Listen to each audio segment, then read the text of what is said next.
To automatically silent all messages on your Samsung Galaxy S24 Ultra when you are working, you have to enable Do Not Disturb in the work mode setting and then set it to silent all messages.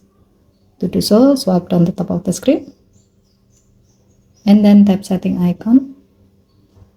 Scroll down the screen to find mode and routine. Tap mode and routine.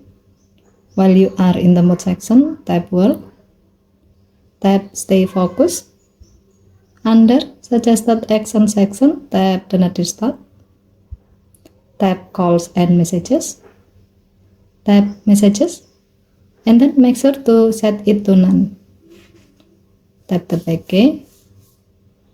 Tap done button to save your selection.